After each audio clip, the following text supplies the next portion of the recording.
हम जहाँ जन्मे थे वहाँ पर 2 बार पढ़ाई लिखाई का कोई हिसाब नहीं, राजनीति में आने का तो कोई सवाल ही नहीं। लेकिन पढ़ाई लिखाई की स्थिति ये हो गई कि मेरे पिताजी नाच करते थे, जैसे जितिया का नाच हुआ, नेटुआ का नाच हुआ, वो करते रहे। और जब कहीं दशहरे के अवसर पर, दिवाली के अवसर पर वो नाच करने के लिए पैसे लेकर के कुछ लोगों के साथ, समूह के साथ जाते थे, तो वहाँ पर 10 दिन 5 दिन रहते थे और वो गाना गाते थे।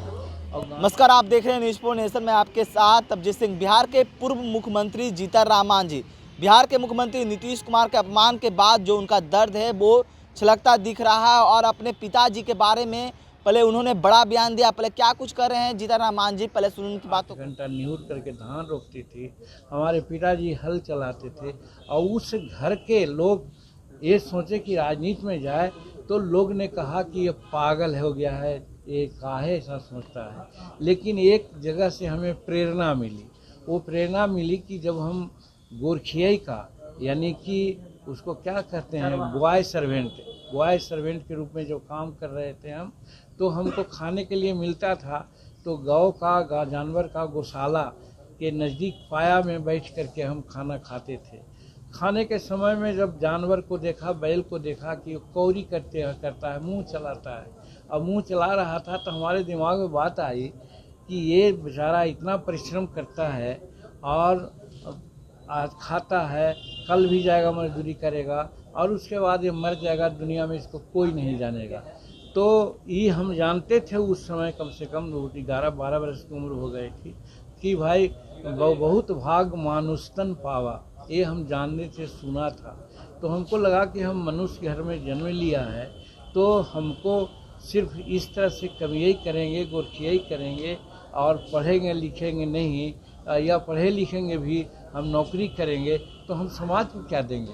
हमको उसी समय प्रेरणा आई कि हमको राजनीति में रह कर के समाज को देखना चाहिए। और एक मन में संकल्प ले लिया था कि बरहों शंभु नहीं तो रहों कुंवारी, यानी हम जाएंगे तो राजनीति में जाएंगे, और नहीं तो 1966 में ग्रेजुएशन किया था। जिस क्लास में हम पढ़ते थे उस क्लास के लोगों को ट्यूशन करते थे, तो हमको 25 रुपया मिले। बेशक आप लोग ऐसी बात बोल रहे हैं, वो उचित है, क्योंकि हम ऐसे सरबराह वर्ग से आए हैं। हम लोगों की जीवनी के बारे में लिखने में बहुत लोगों का इंटरेस्ट नहीं होता है। हम लोग अच्छा काम करते हैं, उसको भी लोग गलत काम बतलाते हैं, और गलत काम का उजागर तो करते ही हैं। एक बार याद है हमको, अशरफ थानवी साहब एक लेखक थे, उनको भी हमने यही कहा था कि हम गरीबों की जीवनी कौन लिखता है, ये तो बड़े बड़े राजाओं महाराजाओं, बड़े बड़े लब्ध प्रतिष्ठित पूंजीवादी आदमियों को रखते हैं। तब उन्होंने एक किताब हम पर लिख दी कि टूटी सिलेट और पेंसिल से मुख्यमंत्री के कुर्सी तक। वो किताबें निकली है हिंदी में, अंग्रेजी में, उर्दू में।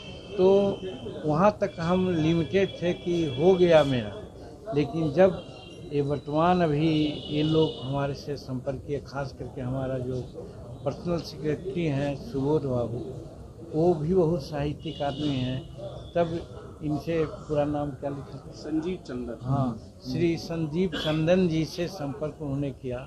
संजीव चंदन जी एक किताब नहीं, अनेकों किताब, अनेक जीवनियाँ नहीं, अनेकों जीवनियाँ की बात की थी। हमने इनसे कोई आग्रह नहीं किया था, लेकिन इन लोगों ने इंटरेस्ट जताई कि भाई आप जिस तबके से आए हैं और जैसा काम आपका रहा है, और मुख्यमंत्री के काल में भी आपका समय रहा है, तो निश्चित रूप में उसको लिपिबद्ध किया जाना चाहिए। तो हमको भी अच्छा लगा कि भाई जब कह रहे हैं कि ऐसी बात है, तो इनको सहयोग करें। और सहयोग में यही कि जब हम व्यस्त रहते थे तो भी ये पहुंच जाते थे, और हमारे जीवन के अनेक पहलुओं को इन्होंने अलग अलग ढंग से निकालने की बात किया। तो मैं तो समझता हूँ, धन्यवाद देना चाहता हूँ कि हमारे ऐसे गरीब तबके के लोगों को हम मुख्यमंत्री तक हुए हैं, इसमें कोई बात नहीं है।